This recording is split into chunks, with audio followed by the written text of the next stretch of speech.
Everybody, welcome to Fight Chat Friday this week, and we have the pleasure to welcome four-time ITF World Champion David Kerr from Brazil. So David has a astonishing background. He's got many titles behind him, so it's a pleasure to have him today. And I think it's fair to say probably one of the only people who is a Hall of Famer in both ITF and WTF. Is that fair to say, David? I don't know how many people are, but well, anyway, Richie and Adrian, thank you very much for the invitation. It's really pleasure. I'm very Definitely. Happy to be here, and Pleasure. I'm very happy. And for everybody watching today, I mean, we really do have some fun clips on this episode. You know, it's been a real blast looking back through some of David's highlights and some of the matches that are available out there, because you know it spans quite a bit of time. So, David, when did you first compete internationally in ITF Taekwondo? I think internationally was I think Copa America, Haga used to do. I think it was in 1993, 1994. I think that was the first international one. But I was a kid. I was 14, 15. Yeah. Super. So, you know, from that point of view, we're looking at, you know, really spanning 3 decades of styles of, and I mean, myself and Richie only recently did a little video looking at how ITF has evolved and the styles have evolved over those years. So for you to be successful for a long period of time with those evolving styles, you know, I think you'll have some very unique perspectives on, you know, on what's still true and what still holds true for Taekwondo competitors now. Yeah, it's like I was saying, I was watching your show the other day, and I kind of thinking about my past and the things that happened. We had when we had the transition from my club here in Brazil, we went from the WTF to the ITF, and in that period we didn't have like the tools to spar in the ITF, so we couldn't fight well with our hands.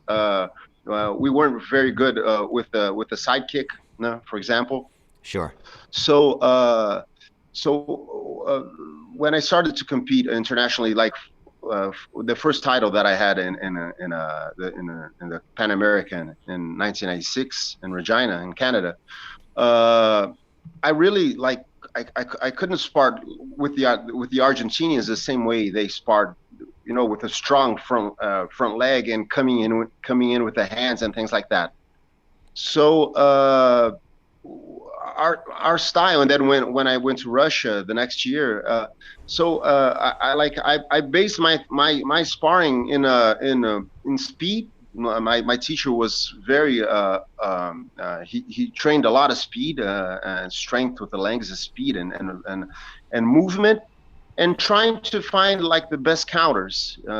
So Dolio Chagi was, of course, most people sparred with their right leg forward, so the Dolio Chagi with the right leg seemed to work. And then I would switch. I'd try to make the person come when I would put my right leg back, try to make the person come in through the front, so I could use a back spinning kick, which I like to do, to use a back kick. Scored many of them.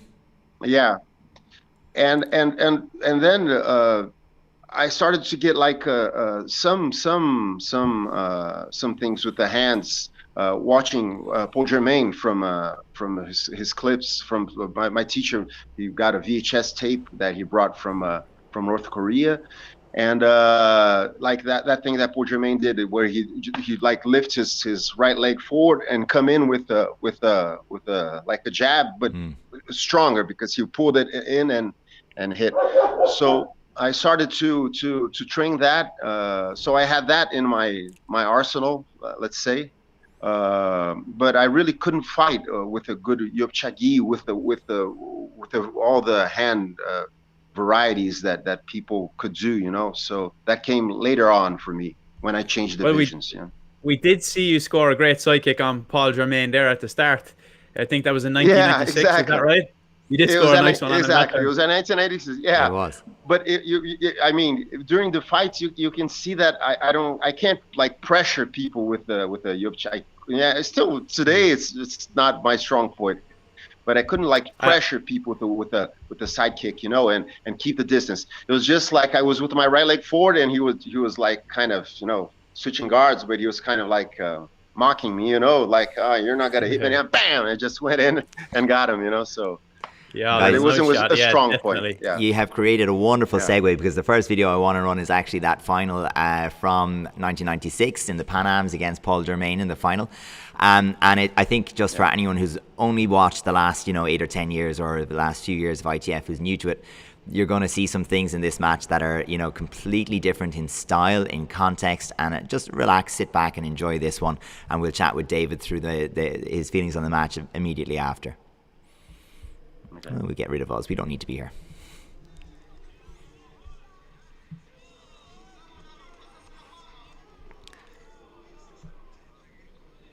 So it's very, very rare that you'll see as patient a fighter these days as Paul Germain in this one.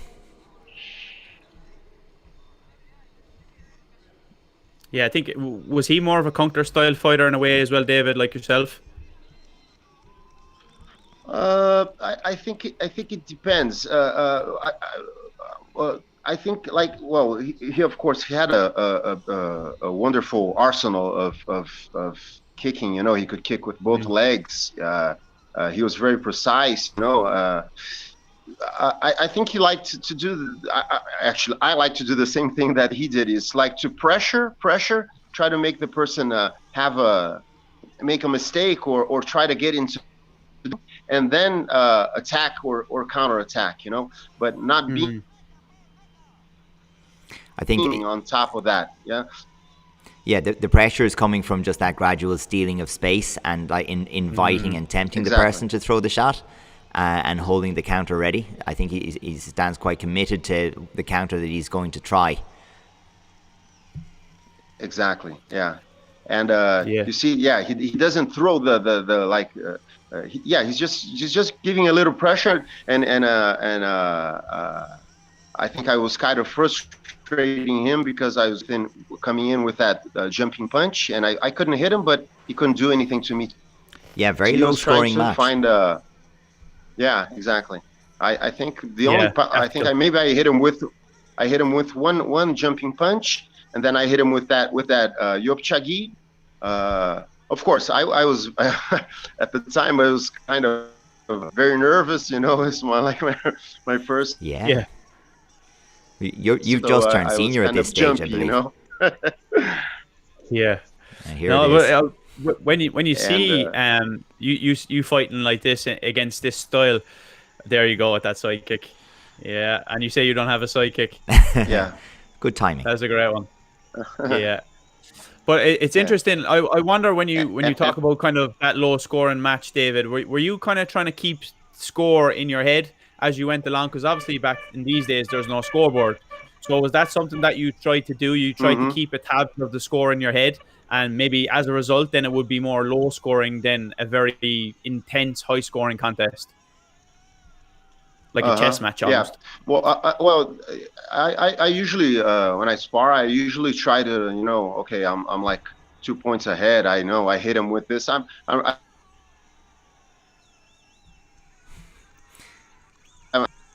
So it's in that sense. And now he comes in and he breaks my nose there with that. That hook to the. Yeah, no, because we were talking the other day about the power in sparring, which nowadays is more controlled and things like that. At the time, we used to spar gloves that, they were just ridiculous. How thin they were. So he hit me with this cross, and it's so easy to like break a nose or something like that. Look at all these guys. That's incredible. Yeah, we definitely can't do that now.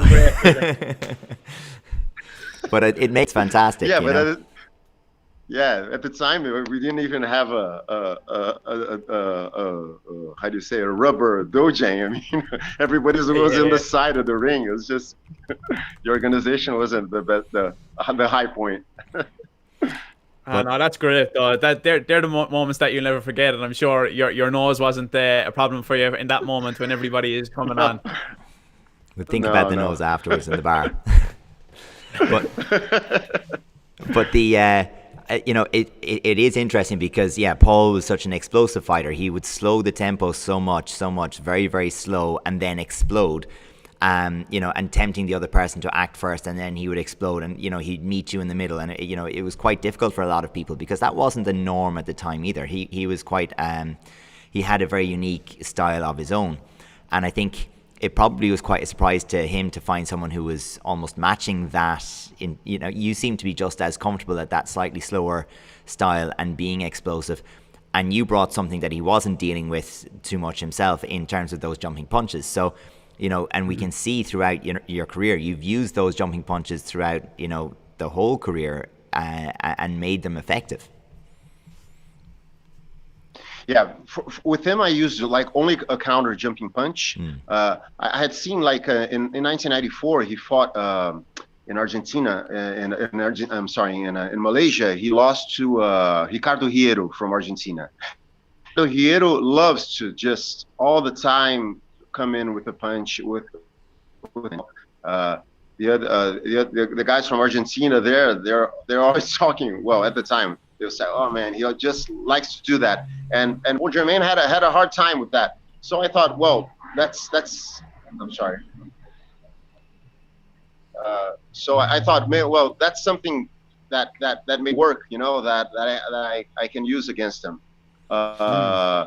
I know I wouldn't. I was not gonna go in to try to trade blows with him because he would outspeed me. He was much more a solid fighter than I was, or than I am actually. So I mean, I had to just try to get those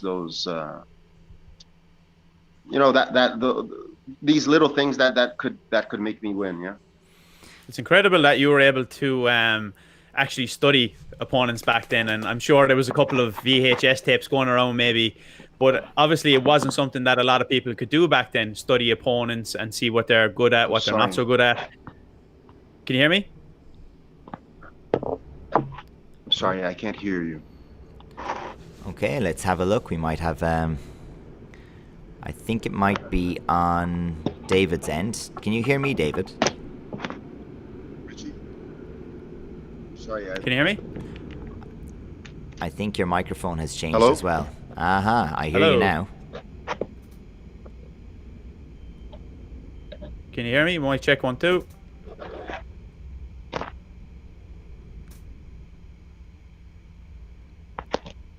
Hello? We can Hello? hear you, David. Oh my, I lost your audio. My audio. I can't hear. Okay. You want to try plug it out?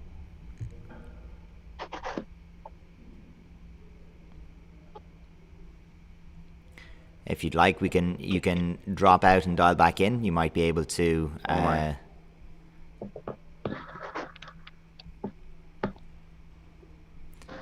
Hello? Hello, David. Hello. Hello? We can keep talking away here, David. We can hear you. We can hear you. I don't know if you can hear us. Technology isn't always our friend. Yeah. We get there. Richie, do you want to send a message just to David? I'm so sorry. yeah, I can't hear you. If he drops Adrian, out and comes Richie. back in. Yeah, I'll drop him a message. Yeah. So, folks, just while we're looking to sort that out, we might just have a quick look at some of those jumping punches that we were just talking about from David, and we'll have a look at that. So not just, as David was talking about, the defensive ones, but also some of the attacking combinations here against Neil Ernest, the World Championships in Warsaw. Yeah, so I actually thought it was interesting that he was able to use them really well, attacking and defending.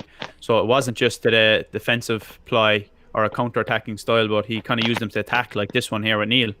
And this was an extra time where he really needed a score. Oh. So it was a... Can you hear us, David? Well, definitely, and it seems to have been the key with Neil. Is that and I think Neil took a little bit of that from it as well, because the jumping punch has definitely evolved into Neil's style later on. But it's a lovely combination in that one from David, set up from that initial jumping punch and a complete positional reversal in the ring as well. I really love that clip. Yeah, it'd be interesting. There's only a little bit of this clip, not the whole fight. It's more of a highlight. Yeah. It'd be interesting to see where David was on the scoreboard and what his thinking was in this moment. Was he ahead? Was he behind? Was he looking for some scores? Definitely, we'll find out. I hope, if we can get David's audio back online. But again, even here against, I think against Argentina, I could be wrong. We'll have a look in this one. This is USA in Argentina. USA. Yeah. But you can see again that pulling back, inviting the opponent into it, and there for the first time, I think really we're seeing the more aggressive, almost proto blitz. It's definitely fulfilling the same function that the blitz does now, but definitely in more of a jumping style. A little bit more upright, Superman, for sure. Yeah, but yeah. I think one of the big benefits of that, Adrian, is that he was able to get a nice bit of backward momentum then on his opponent to kind of set up the kicks.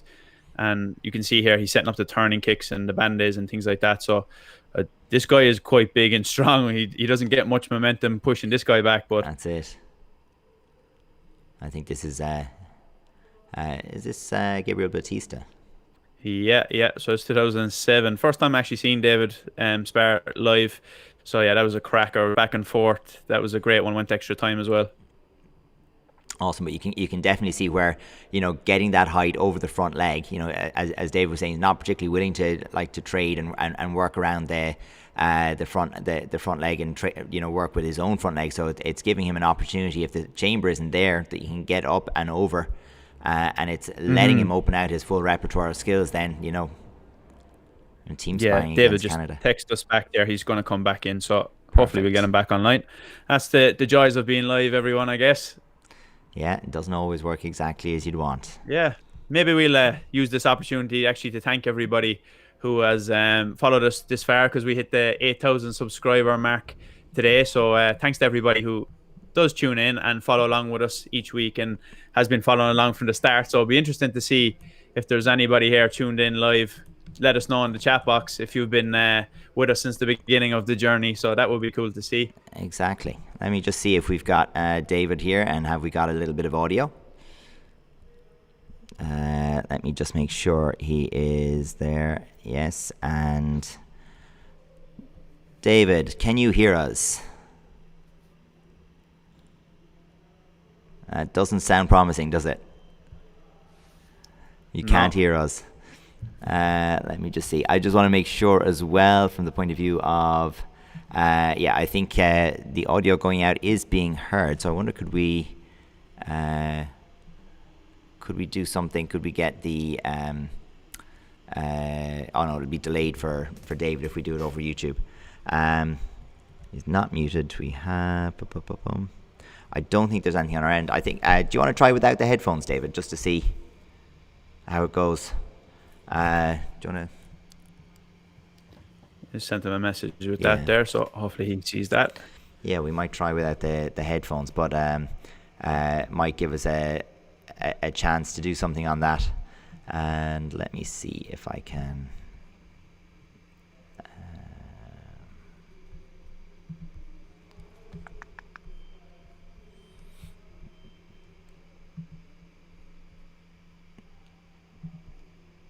Thanks, Mike. We see your comment there in the chat box.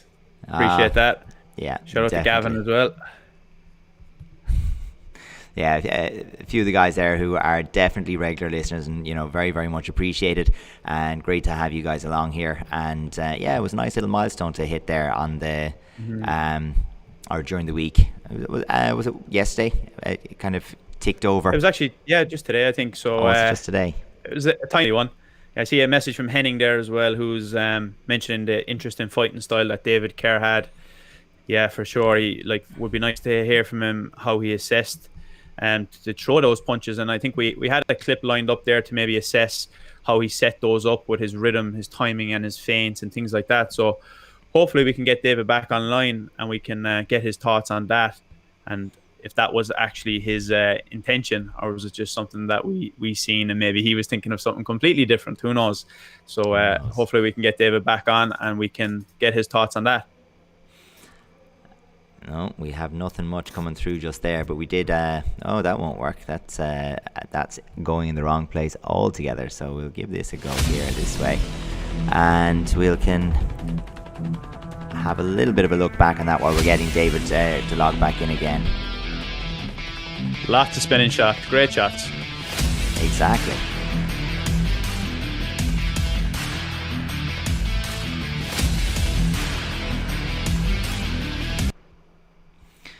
And then there was just a little thank you that we had prepared. We were going to put that in a little bit later. We said, yeah, it might be a nice little bit of filler there. And yeah, nice to have a filler just for these moments, yeah. David, I hope you can hear us. I can hear you, okay. We're back. So sorry. No, not at all. Just teasing everybody who's watching. Keeping them on edge. It's like a cliffhanger in a movie. Tune into the next one. That's it. So sorry, yeah. Yeah, but we were actually just talking a little bit about this. You'd started to talk about your use of jumping punches. So maybe as we're looking at here, you can look at some of the more attacking and counter ones, and give us your thinking about what was making them effective for you. Well, in these two cases, they were effective because Neil got my timing and he hit me in the middle. In the final in Poland, I tried to use that against him. I should have given up on using that technique because I think he countered me like I don't know three times when I went in with a jumping punch. But anyway, with other people, it worked. Like in this World Championship in Argentina in '99, I fought a guy from Germany who's a very tall guy for the 71 division, and he had that German style really with the stance really closed and with this the front leg side kick and and he would attack with it, but I put in more pressure, and well, this one is a counter, right? Yeah, this one's going to be a counter jumping punch. Yeah, this one's a counter against the USA. So in Germany, in Argentina, that worked for me against the German. Let's see. Well, it works in a lot of tournaments. I mean, I think I trained a lot of jumping and how do you say plyometric training. So I had a good speed to go out and attack the person with that hit. So it was good. It worked for me a lot of times. I'm wondering, David, is that something that you picked up from back in the days when the jumping punches were 2 points, and then you just got so comfortable and confident in that technique that is just something that you always kept then? Yeah, for sure. Yeah,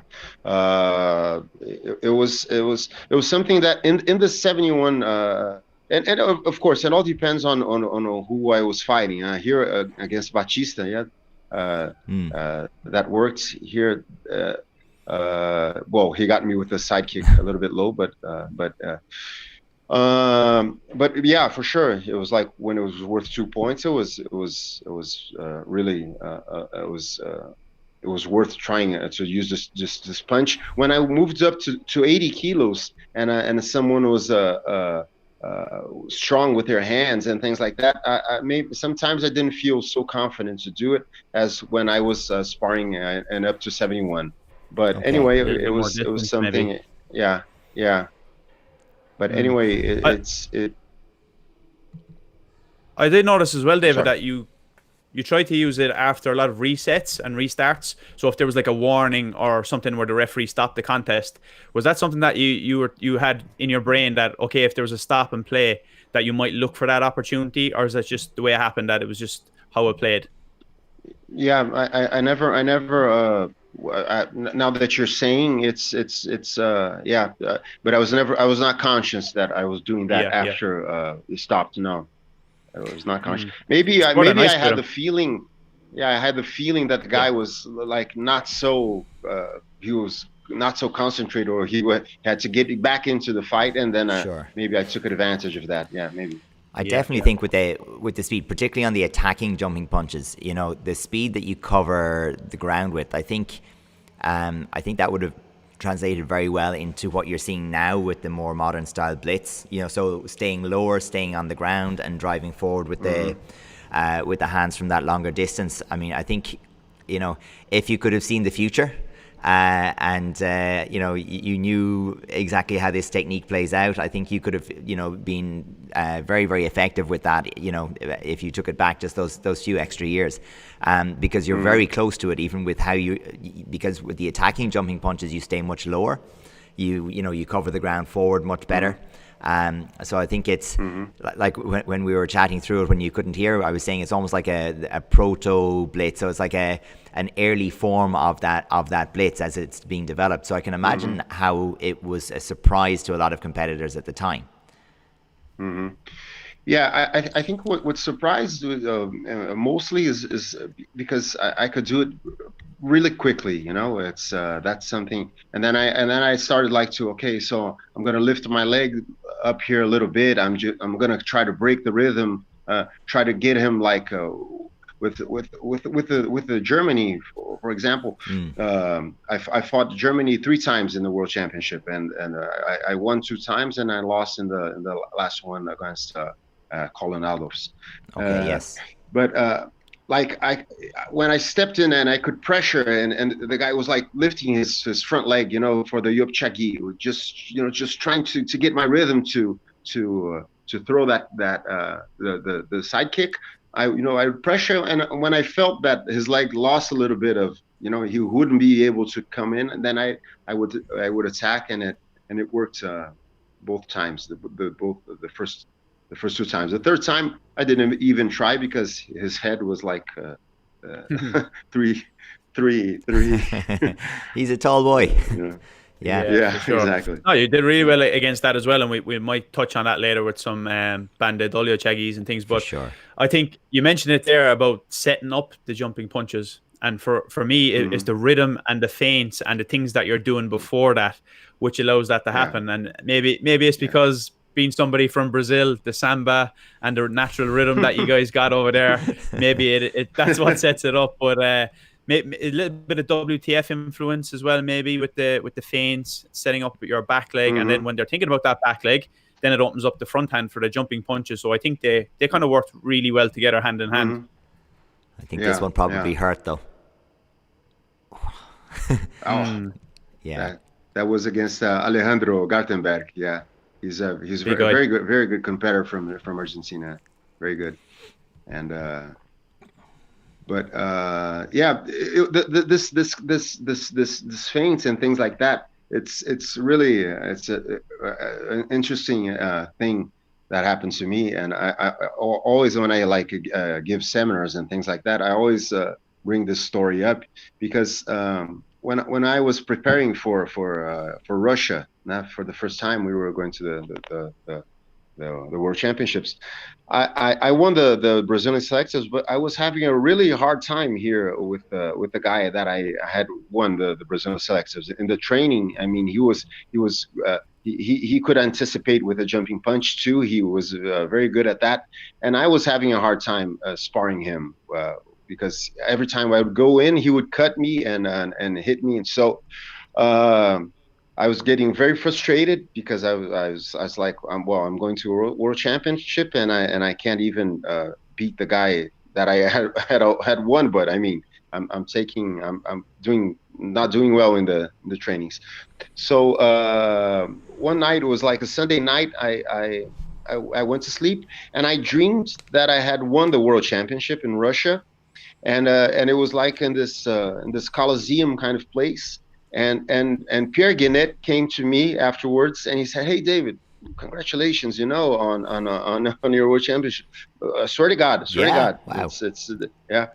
And he said, "But listen to me. There's like this this column," and he said, "Listen to me. When the guy wants to cut you with his hands, you do this." And then he showed me, you step in with your front leg, put your head really in and like almost touch the column, and then come back with a back kick, and go out with a back kick.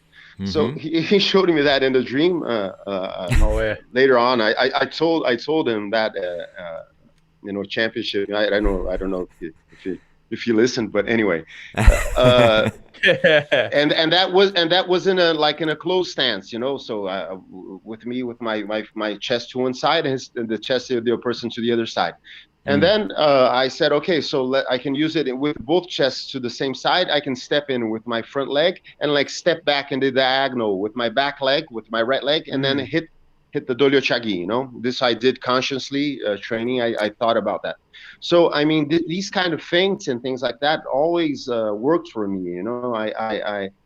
I felt comfortable doing that. I trained that a lot, and for example, this thing that I dreamt of in Russia worked for me 2 times against in the semifinal. I fought the from Uzbekistan, Nam, who was like really fantastic fighter. He had like fought the North Korea before my bout, and it's just crazy fight.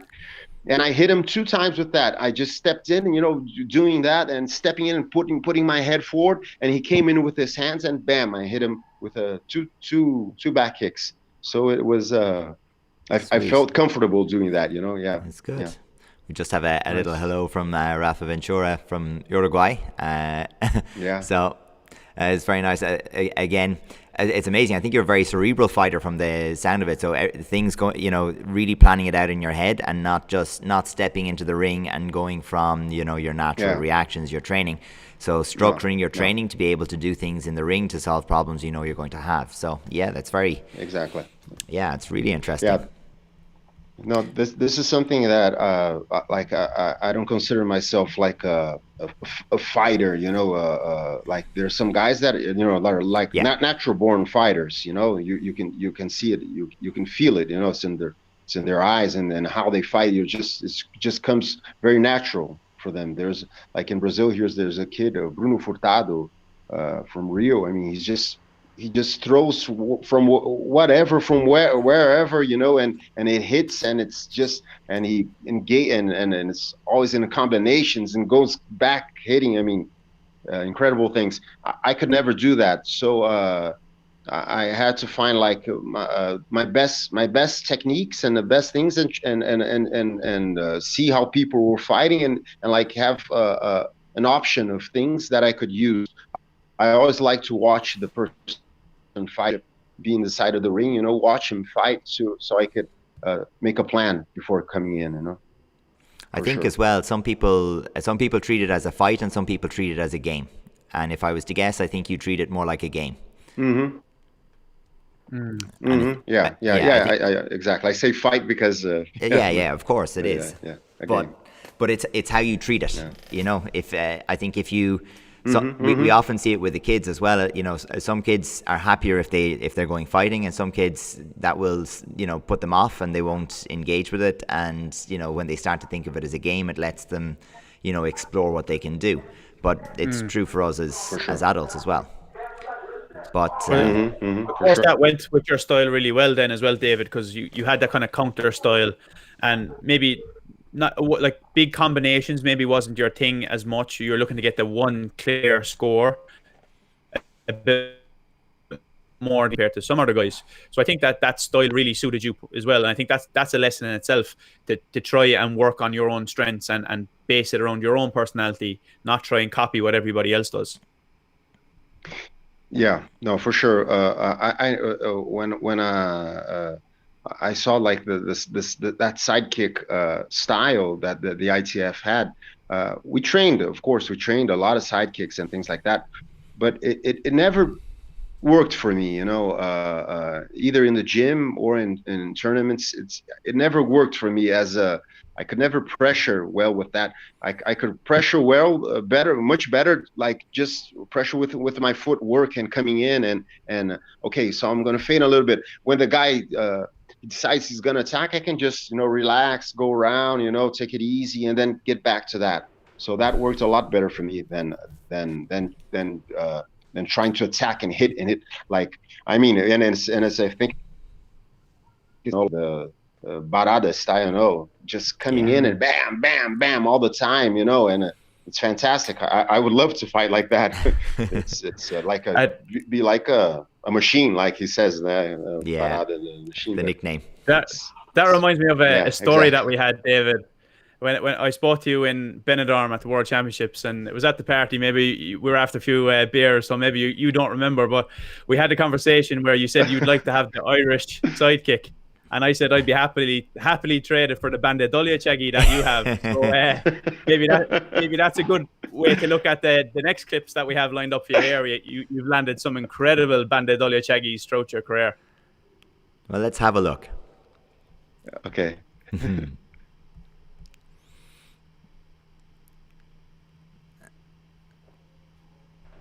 This was in Benidorm then as well. It was. Yeah. It's team. I think team sparring against Canada. For sure. Yeah. And you could score them to the body, and you could score them to high section as well. So most of the time, people just swing and hope for the best. But you were so accurate. One was a cracker. Yeah, it's later on this one. The lucky. Yeah. There we go. That one. I was lucky. And I remember watching this one live, David, in Canada, and I remember, whoa, it was close. It was going to extra time, and you just pulled this shot out of the bag, and I think that's what flipped everything back in your favor. So talking about of keeping the score in your brain again, it's so important. There was no scoreboards back then. I think in this one as well against Colin, the setup of the distance to enable the reverse turning kick under the front leg is wonderful. So just I wanted to bring it back and have a quick look at that one again. So there's no harm in seeing that nice one, but here we go. Yeah. Well, the thing is like I think the Bandedolia works really well against. I mean, of course, you have to see what kind of sidekick the person has. Like this example, this one was really good because this is, I guess, Jonathan Batista from Argentina. And he has a really powerful and very precise and low sidekick. His sidekick is really, really low. He always like hits you at your belt, at your hips here. So it's very hard to throw a Bandedolio against that kind of kick because you're going to get hit in the back and he's going to throw you far away. So in that example, that when I got that knockout on him in the South American, he wasn't expecting for me to throw that kick for sure, because I tried to use my hands before. It worked, but it was so. But he wasn't expecting that kick, and I went really, I went really low, and I could the timing was good. It was just it just like went in like a, how do you say, like a clock, like a gear. Yeah, the gears kind of fit like together. A gear, exactly. Yeah. Exactly. I couldn't get my fingers to work for that one, but but that's the idea. Yeah, and I mean but isn't that the key to like really good counterfighting? You have to blend with the technique that's attacking you, and if you achieve that, and your distance and your timing, your rhythm is good, it's perfect. It's perfection. It's poetry. It really, really works nicely. But exactly. Yeah, we usually say as well, like we always talk about here on this channel of like the opposites. So when a shot is coming to your head, then you go under. When it's coming middle, you try to go above it. And I think that you did that so well with the Bandedolia Chaggy. It was like you went the opposite plane, and then as well getting that whip on it. So even if it was a really direct side kick, you were still able to get it off. It was just perfect. And being able to recognize that as well is such a skill in itself, knowing which one to use in each situation. Yeah, exactly. Yeah.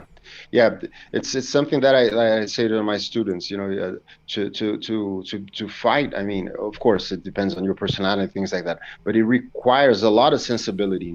So you have to be sparring a lot. So you start to like feel the other person. You have to feel their rhythm. You feel how they react. How powerful they are, how quick they are. You have to get that kind of feeling, especially in a ITF fighting.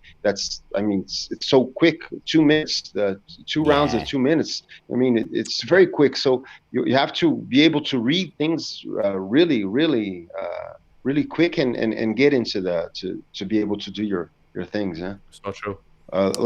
Yeah. One thing, for example, that I think is worked for me in that bout with Batista in the final in Quebec. I was losing the bout. I got that bandedolho at the end, which I considered it was pretty lucky. It was like an attacking bandedolho. Of course, he wasn't expecting, but great. It worked. 3 points. We went to overtime. And in overtime, I'm not sure if he switched if he put his right leg forward, or I'm not sure. But anyway, what I said is like, I'm not going to try another bandedolho chagis. It's not going to happen. But I said, okay, so from his sidekick, what gave me the win was that I went in with a lead leg dolho chagi under his sidekick, and I think two judges got that point because it was like in the middle of the ring, so two judges could see that, and I think that is what got me the win there. Well done, David, because that's a perfect segue Yeah. as well. That helps us link up our next clip, because for me, I think one of the things that you did like so very well is you found distances and angles to bring the turn kick, particularly the back leg in. And now, it's one of those things that you might teach your beginners. Oh, well, the back leg, okay, it's a little more risky. It's a bit more dangerous, but because of that, you don't expect it as much. And if you can create the timing and the rhythm, it's a great shot. So let's have a look at some of the ones that you've landed. The speed you can get off it as well gave you a big advantage. Oh, but here in this bout, Neil got all my dolho chagis with the back leg. He hit me all the time. Yeah, in he this got bout, the hand there. Yeah, exactly. No, but Neil But in again, this bout, like- he just killed me. It's like you said though, like that dolho chagi, like there's two judges going to see that a lot of the time, whereas some judges might see Neil's front hand, where still you might get two judges there looking at your dolho chagi. So it really depends on where you are in the ring as well. It's like trying to get the clearest shot that you possibly can. Yeah. A counter this time. Yeah. There was one bout that was good that I used this and I could get some good dolho chagis from below. It was against Jamaica in 2009. Oh yeah. In the World Championships Ed in Mar Edwards. del Plata, because Edwards, yeah, because he had like an incredibly strong front leg and incredibly fast. He's like on top of you, and I think is that hit over there. I think it's this one coming in with a front leg from down. Boom, yeah. So he was just, I mean, he would just come after me when the bout started. He just came in with that front leg so quick that I was like, oh man, wow, but he had, like, when he lifted to do his yop chagi, he would lift his knee kind of high. It wasn't like a really closed side kick. It's kind of with a high knee. So I think I scored like 2-3 times, with the back leg. He was just lifted up to come after me, and bam, I would start hitting him with the back leg, and then I would switch and hit him with the front leg. I had like a lot of points hitting him under with the dolho chagi. Yeah. But again, it's one where you have to blend with the technique very well. You have to find that opening to make it effective. Exactly. It's one that, as you'd say, it looks simple, in one way, as in the technique isn't complicated, but the timing of it is, you know, is really critical. Right and when you place, get it right wrong, time, yeah. you just get a side kick in the belly, and you know all about it. It's, you know, it's not great. So, Or the head with Kenneth Edwards. or everything with Ken is in the head. Yeah.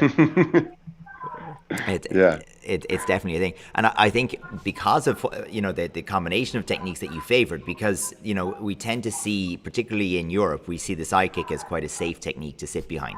You know, the Argentinians very much the same. You know, you can put the side kick in the front, and it's you know, it's the fence. It, you know, it keeps the other person away, controls the distance. And so because you're looking to make contact with, like, turning kicks from front and back leg, you're looking to use bandidolio chagi, you're looking at the back kick, the dui chagi, and then also you had the jumping punches. You know, you had more of a counter style. I think I summarized it for Richie. I was saying to Richie, I think David's style was very high risk, high reward. So it's like, when it all works, you get, you know, really great scores, very clear, and really good wins. But I can also imagine that sometimes when it doesn't work, like maybe in 2003 with Neil, it's the risks don't pay off, and you know, and then it's challenging. You know, and it's, for me, it also makes it very exciting to watch. You know, so we have some of the same clips where, you know, the side kick is there, it's a threat, but you're, you know, because you go over it, the you know, yes, you could get caught with a side kick, but the reward is you have a very clear score. But it's that kind of for example, the other day I was seeing something, a post that Richie made for the when the person comes in with a side kick and you're going to counter with your backhand to the like a straight punch, a reverse punch with your backhand, right? Sure. And so if the person was lifting his side kick with his how do you say it, his shin, it was not like really straight with the heel in a great position. So I mean, if you can kind of see those kind of things, and then it doesn't become so hard. But of course, there are people that have like a perfect side kick and they control the distance perfectly. You know, they know where to throw their side kick from. I mean, they're not like anxious to get to you. So, and then it's of course, then it's got to be really hard. Then you have to try to do something else. One thing that that kind of technique, that reverse punch, is something that I don't think there are many clips, but that was something that that was a technique that I really enjoyed, and today I enjoy throwing it very much, and it works a lot to the for body? me, especially to the liver. Exactly. I just love to throw it there because it's just it's just one, and if the guy stills up, you can just do a little step and hit him with the dolio again with the back leg, and he's gonna go down, So you said you're not a fighter, but you have that fighter mentality in you still, though. Well, we get time passes and you start to grow a little bit more in that. For sure. But it is quite amazing because, always the difference is in the small details and how you see the small details, because when you're looking at some of the techniques that work for you, you can't just take the techniques and say, oh, I'll do that, the same way that David does, or I'll do that the same way that Richie does, or whatever. You need to figure out, well, how does it blend with my style and my way of thinking? How does it, and I think the lesson is often, when we look at people that have been successful with very different ways of sparring over the years, it really is about them taking what they do best and applying it to their opponent's weaknesses. So if you can take, the very best of David Kerr and apply it to what's the chink in the armor of a Gabriel Batista or, a Neil Ernest or whoever it happens to be at the time, well, then that can be enough. And I think that showed very well in some of those clips. No, I really believe in that. Like, if you're able to have an arsenal of things that you can compose to to dance with your partner, to find his openings, but sometimes you just don't have enough things to beat the guy. But anyway, I think it's really about that too. Yeah. I like there's Hong. I think Hong Louis would have always said, yeah, there's always another tournament. So when the Arsenal isn't enough and you don't beat the guy, well, there's always another one. So they're only getting away from you for a little while. You'll get them eventually. Yeah. Yeah, but getting back to kind of what we were saying earlier, David, about different styles, different generations. For somebody who has won 4 World Championships, been through many different styles, what are the ones that you kind of, maybe not styles, but techniques or things that you found are universal throughout, from when you started to when you finished your career, things that were effective and worked consistently? Were there any things that really popped to mind there when you think about that? Well, for sure, the sidekick is something that ever since I've been fighting, it's something I've been fighting against. Yeah, and I fought guys with really good sidekicks like Tapilato. I never fought Varada, but I've trained with Thomas, and it's just amazing. Let me see. Neil Ernest, his sidekick, just crazy. And so that's something that really the Argentinians, Batista and those guys. Pablo Ferreiro is another guy with a great sidekick. So that's something I always had to deal with. One thing that I think I'm not sure, like it's not such as a technique in itself, but like a style of fighting that was a style of fighting that I had a lot of difficulty to fight against. It was a person who didn't let me pressure them, who would pressure me with his front leg and then just like try to run me over run me over with running hands and things like that, or jumping hands or things like that.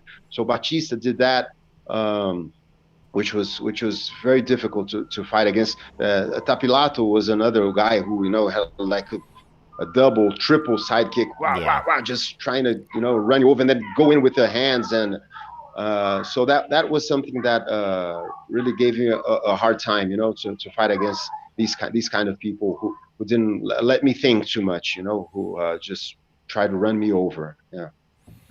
Yeah, they were, and I was only going to say that was what was needed to take control of the tempo of the match away from you. So normally your style was relying so much on, I'm going to take control of the tempo and the rhythm of this match. This is my game. And when someone was able to flip that switch and take control of it from you, it made you uncomfortable. For sure. And this I really felt that really strong when I changed the divisions, because up to 71 I was like around everybody was the same height. I was maybe sometimes a little bit taller, sometimes a little bit smaller, but I was okay in terms of height and strength. When I switched to up to 80, I felt that a lot, because the guys would just feel very comfortable in pressuring me, and coming in. The guys from Argentina, so it was hard for me to adapt to that kind of thing. I had to get better.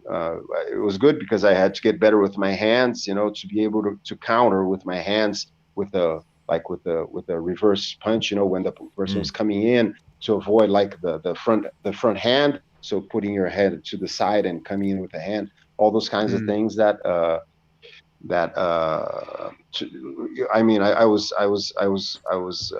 was forced to fight more, and there was less time for me to relax and so I can get him like this and like that. So, but it was good too.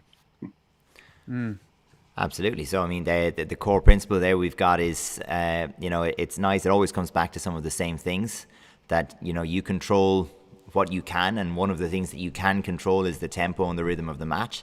And, what tools you need it changes. So for you, it changed when you went up the division. You needed to, you needed to be able to stand with the hands a little bit more, or get your head out of the way so that, you weren't being pressured back.